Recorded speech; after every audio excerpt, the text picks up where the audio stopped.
दोस्तों, क्या WhatsApp chat को मैट्रिमोनियल डिस्प्यूट में इस्तेमाल कर सकते हैं?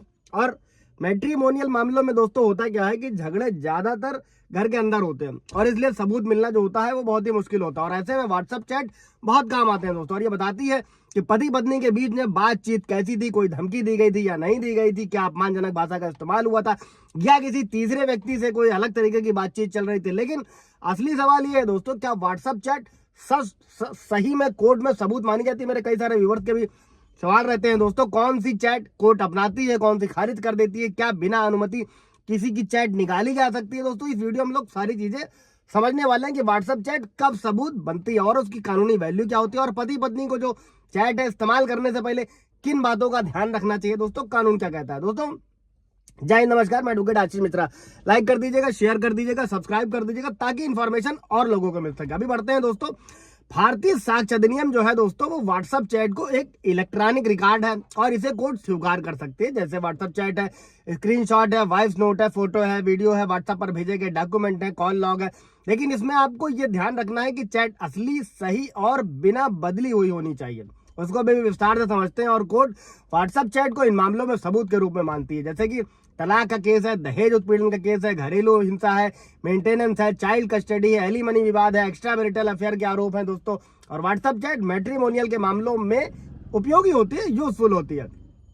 इसी के साथ में अगर किसी तरीके से जो है क्रूरता और मानसिक उत्पीड़न करी जा रही, वहां पर भी व्हाट्सएप चैट क्रूरता साबित करने में सहायक होती है। और जब किसी तरीके से गाली दी जा रही है, धमकी दी जा रही है, अपमान किया जा रहा है या बार बार ब्लॉक करके परेशान जैसे व्यवहार अगर शो हो रहे हैं उसमें, जिससे मेंटल जो है तनाव उसको साबित किया जा सके, यहाँ पर भी। इसके साथ एक्स्ट्रा मैरिटल अफेयर अगर है, अगर चैट में किसी तीसरे व्यक्ति से कोई रोमांटिक बातचीत है, देर रात तक की चैट है, मैसेजेस हैं गलत सलत और पैसे के लेन देन के भी सबूत अगर मिलते हैं, तो भी ये एक्स्ट्रा मैरिटल का जो है मजबूत डिजिटल सबूत बन सकता है। इसी के साथ में अगर चाइल्ड कस्टडी का केस है, तब भी चैट सबूत बन सकती है, जब उसमें बच्चे से दूरी या फिर बात न करने देना, उसे छोड़ देना या उसकी जरूरतों को जो है नजरअंदाज करने जैसा व्यवहार है, जिससे पेरेंट की लापरवाही साबित हो सके।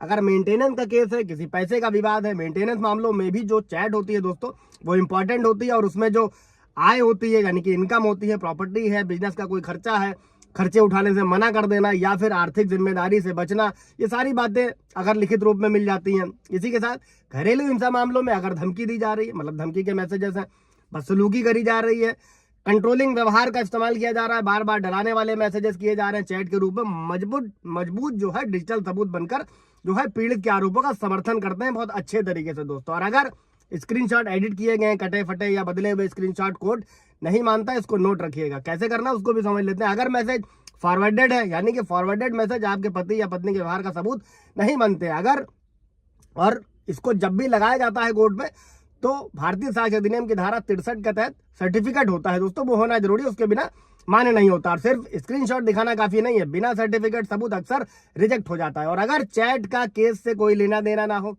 यानी कि जो चैट है वो मुद्दे से जुड़ी नहीं है, उसकी कोई वैल्यू नहीं है, अगर चैट गैर कानूनी तरीके से ली गई है, जैसे किसी के फोन में चोरी छुपे घुसकर अगर चोरी छुपे चैट निकाली गई है, और अगर कोर्ट ऐसे सबूतों को जो है मानने से मना कर सकता है। आपको कानूनन जाना होगा जो भी एविडेंसेस लेने हैं, जो भी कलेक्ट कर रहा है।